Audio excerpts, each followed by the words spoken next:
Salut à tous les amis, c'est Soleil. Aujourd'hui on se retrouve pour la nouvelle vidéo sur la chaîne de montres, donc la deuxième vidéo, après celle de la GMT Master. Donc la dernière fois c'était une vidéo très amateur, filmée à l'iPhone, etc. Comme je vous l'avais dit, celle-ci et les prochaines seront beaucoup plus professionnelles et beaucoup mieux filmées. Donc j'espère que vous allez l'aimer. D'ailleurs merci pour tous les retours qu'il y a eu sur la vidéo de la présentation de la GMT Master 2 Pepsi. Si vous ne l'avez pas vu, allez la voir, il y aura la carte juste au-dessus. Et là on se retrouve aujourd'hui pour parler d'une nouvelle montre, une nouvelle Rolex encore, une Cosmograph Daytona en acier et cadran blanc. Donc vous me l'avez beaucoup demandé puisque j'en ai parlé dans la deuxième vidéo, je l'avais à mon poignet. Et là on va se retrouver pour l'unboxing, la présentation de la montre avec des plans assez stylés sur la montre. À la fin, on parlera un peu de finances, donc combien est-ce que la montre coûte en boutique, combien est-ce que je l'ai payé, combien est-ce qu'elle vaut sur le marché actuellement et comment faire pour avoir des montres comme ça en boutique. Donc c'est parti, on se retrouve de l'autre côté pour l'unboxing avec le fameux gant Hublot que je vais passer à ma main et on va voir la montre dans tous les détails, la boîte, le déballage, tout ce qui vient avec la montre comme vous avez l'habitude et puis ensuite on se retrouvera sur des plans avec la montre à mon poignet. Donc c'est parti, on se retrouve pour le déballage de la montre. J'ai enfilé le gant Hublot comme vous pouvez le voir, le seul article Hublot que je possède. Et on va partir sur le déballage du Cosmograph Daytona en acier. Donc là on retrouve comme d'habitude la surboîte. Donc c'est exactement pareil que pour la précédente vidéo de la GMT Master 2. Donc là on a la surboîte couleur crème avec le logo Rolex juste ici qui est en relief. Une fois qu'on ouvre cette surboîte, on retrouve la boîte couleur vert avec la couronne Rolex et les inscriptions Rolex ici avec la couronne sur la surboîte toujours. On peut ensuite la retirer. Voilà donc comment se présente la boîte Rolex et pareil que pour la GMT Master 2, c'est la même taille de boîte et on a les inscriptions ici Rolex Genève Suisse pour expliquer que c'est une boîte authentique, une boîte que vous pouvez mettre en décoration par exemple sur votre meuble ou quoi et ça rendra très bien. Donc ce qui est bien avec les boîtes Rolex c'est qu'on peut s'en servir de décoration. Donc là c'est parti, on va ouvrir la boîte et on va découvrir ensemble la montre. C'est parti, 3, 2, 1, hop. Voilà. Donc voilà la montre, on va y revenir juste après. Là on va continuer le déballage. On va voir tout ce qu'on retrouve à l'intérieur de cette boîte. On a toujours la trappe secrète juste ici qu'on ouvre et à l'intérieur on a plusieurs éléments. Premièrement, on retrouve la notice de la montre. Donc la notice du Cosmograph Daytona qui est en français et qui explique comment régler la montre, comment utiliser le chronomètre et le chronographe. Ça je vous l'expliquerai juste après, quelles sont les différences et comment ça s'utilise. Donc la notice en français car j'ai acheté la montre en France. Deuxièmement, on retrouve la petite pochette en cuir. Donc petite pochette en cuir avec la notice de garantie ici qui explique que la montre est garantie 5 ans à partir de la date d'achat et qu'on peut la ramener dans n'importe quel centre de service Rolex, dans n'importe quelle boutique agréée Rolex pour la faire réviser ou pour la faire réparer en cas de défaut de fabrication. Et à l'arrière, on retrouve la carte de garantie internationale. Donc je vais vous montrer l'arrière, je vais juste cacher le numéro de série parce que c'est un peu embêtant de voir le numéro de série d'une montre. Donc là, on peut voir en haut le numéro de référence de la montre. Donc c'est la 116 50 0LN, donc lunettes noires. C'est la même référence pour la cadran noir que pour la cadran blanc.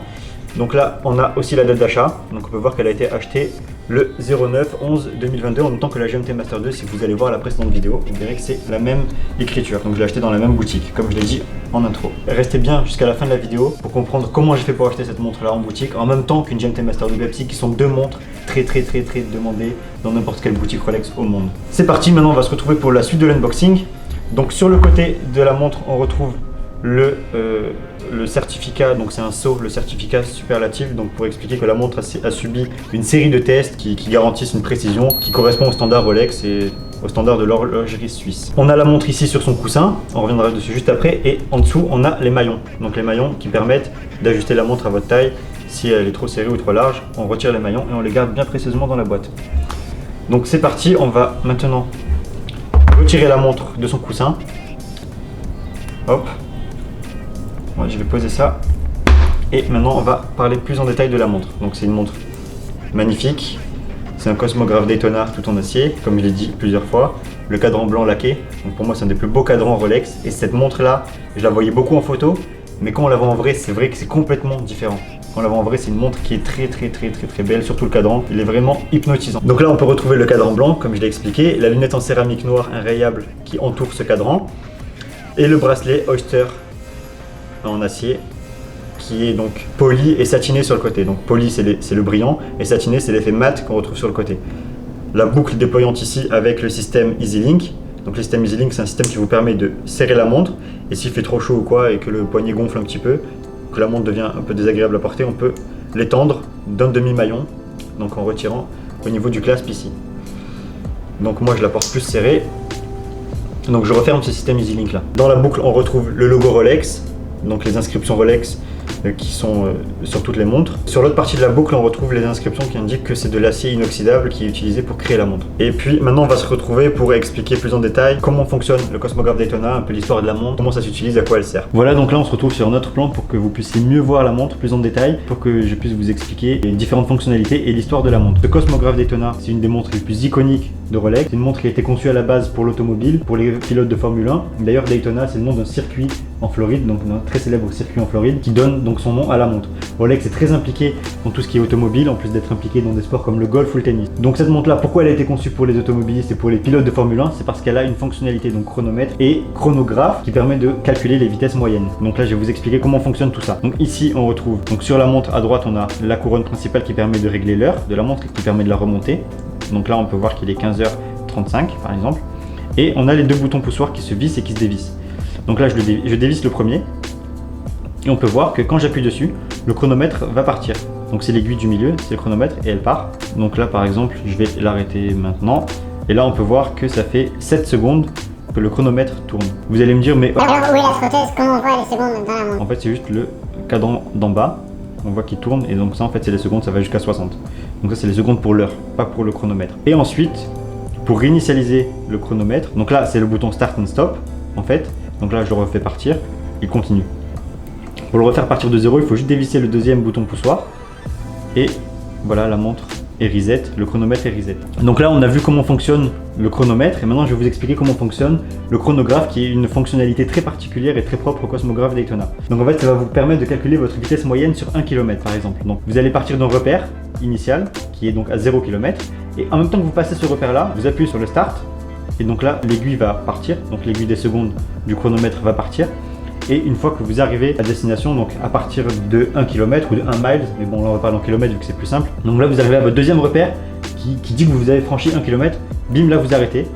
Et là vous pouvez lire la vitesse moyenne sur la lunette céramique. Bon, je vous cache pas qu'on ne se sert pas de cette fonctionnalité tous les jours. Quand on achète une montre Cosmographe Daytona, c'est comme pour la GMT Master, on ne se sert pas forcément du troisième fuseau horaire. Donc voilà, là je revisse les boutons poussoirs, parce qu'il faut savoir que la montre elle est étanche, mais si les boutons sont si les boutons poussoirs sont dévissés, la montre n'est plus étanche, donc il faut faire très attention. Et c'est un truc qu'on retrouve très souvent, c'est que des personnes oublient de revisser et ensuite leur montre prend l'eau, donc faut faire vraiment gaffe avec ça. Donc là je vais vous montrer les montres qui existent. Donc là on peut retrouver les deux montres Cosmographe Daytona en acier. Donc la blanche, celle que je viens de vous présenter, elle existe aussi en noir, c'est les deux seules qui existent avec l'acier. Donc là on peut voir un peu d'autres montres. Donc ça c'est le catalogue que vous pouvez avoir gratuitement dans n'importe quel détaillant Rolex, si vous le donnent, s'ils l'ont disponible. Donc voilà, plusieurs autres variantes du Cosmographe Daytona. Celle-ci ressemble à celle que je porte, même si là c'est un cadran météorite. D'ailleurs ça pourrait faire l'objet d'une prochaine vidéo. Dites-le moi si vous voulez voir ça. Bref, ça c'était pour le catalogue Rolex. Maintenant je vais passer la montre à mon poignet. Donc je vais enlever ce Cosmographe Daytona pour mettre le deuxième Cosmographe Daytona. Voilà comment ça rend à peu près. Normalement vous pouvez bien voir que c'est quand même assez sportif, c'est assez bien. Ça rend bien sur n'importe quelle tenue, donc c'est assez sportif, moi j'aime bien le rendu acier. En plus c'est une montre légère, quand on porte beaucoup de montres en or ou en platine, ça fait du bien parfois de porter des montres en acier, car c'est plus léger, c'est plus confortable et on a moins peur de la rayer puisque l'acier se raye moins que l'or ou que le platine. D'ailleurs la lunette céramique est inrayable puisque la céramique c'est inrayable, par contre c'est cassant. Donc voilà, j'espère que ce déballage vous aura plu. Là on se retrouve pour l'outro, je vais vous expliquer la partie finance et surtout comment je fais pour l'obtenir en même temps qu'une montre très demandée qui est la GMT Master 2 de la précédente vidéo. Donc voilà les amis, maintenant je vais vous parler de finance. Donc combien coûte cette montre, combien est-ce qu'elle vaut, combien est-ce que je l'ai payée. Donc cette montre là en boutique, là il y a eu l'augmentation Rolex le mois dernier. Je crois que maintenant le nouveau prix c'est dans les 14 000 €. Moi au moment où je l'ai payé c'était avant l'augmentation des prix Rolex, donc c'était en France et c'était 13 400 € le prix boutique. Donc moi je l'ai payé donc 13 400 €, j'ai récupéré la TVA puisque je ne suis pas résident fiscal français, donc j'ai payé moins, elle me revenue aux alentours des 10 000, 11 000 €. Cette montre là sur le marché secondaire, elle vaut entre 30 000 et 35 000 €. Donc vous voyez la différence de prix qu'il y a, c'est vraiment un truc de fou. C'est pour ça qu'il y a une énorme demande sur cette montre aussi. Parce qu'il n'y a pas que des passionnés, il n'y a pas que des gens qui veulent porter la montre qui l'achètent et qui la demandent en boutique. Là on est sur plus de x3. Cette montre là elle est 2022 et je l'ai achetée le mois dernier, donc elle vient de sortir de boutique. Donc le prix sera plus aux alentours des 34-35 000 € pour un client final. Mais bon, je compte pas les revendre, encore une fois, je n'achète pas une montre pour les revendre. Même si c'est toujours plaisant d'acheter une montre et ensuite elle fait une plus-value. C'est toujours intéressant d'acheter une montre avec laquelle notre capital augmente plutôt que d'acheter une montre avec laquelle on perd notre argent. Bien sûr, je n'achète pas que des montres qui gagnent de l'argent, mais ça sera pour d'autres vidéos. Maintenant, vous étiez très nombreux à me demander comment est-ce que j'ai fait pour acheter cette montre en boutique. Surtout que je l'ai acheté le même jour que la GMT Master 2 Pepsi qu'on a vu dans la précédente vidéo. C'est-à-dire que les cartes de garantie sont à la même date, comme vous l'avez vu dans l'unboxing. Je les ai achetés dans la même boutique, au même moment, chez le même détaillant. Donc c'est vraiment un truc surprenant que vous voyez pas tous les jours. Moi je suis honnête, je vais vous le dire, cette montre là, je l'ai achetée parce que je suis très bon client dans la boutique. J'ai par exemple acheté des Cartier, des bijoux, des Tudor dans cette boutique là, et donc c'est pour ça qu'une fois qu'on a plusieurs achats dans une boutique, ensuite ils vous récompensent entre guillemets avec l'attribution de certains modèles. Il faut savoir que les modèles, ils sont pas en rupture de stock. Ils ont tout dans leur coffre, les boutiques de montres. Même s'ils vous disent plein d'histoires, ils peuvent vous dire qu'ils savent pas les livraisons de montres qu'ils auront, qu'ils en reçoivent que 2 à l'année, etc., etc. Tout ça c'est pas vrai, c'est juste pour vous endormir. Si vous aviez une boutique de montres qui a la licence Rolex, bien sûr que votre but c'est de faire plus de chiffre d'affaires, surtout si les montres sont demandées. Donc maintenant Rolex, tout le catalogue est sold out et tout le catalogue est en liste d'attente. Donc si vous avez un client qui vous achète d'autres montres à côté sur lesquelles vous faites plus de marge, des montres qui sont moins demandées, vous avez plus de difficultés à vendre, bien sûr que vous allez attribuer des Rolex à ces clients-là pour les récompenser et pour les motiver à acheter plus d'autres marques et d'autres produits chez vous. Donc voilà, si vous vous mettez à leur place, vous comprenez que c'est logique de faire comme ça. Et aussi, si vous vous mettez à leur place, vous pouvez comprendre qu'il y a des dizaines, voire des cinquantaines de personnes qui rentrent tous les jours dans les boutiques pour demander les mêmes choses.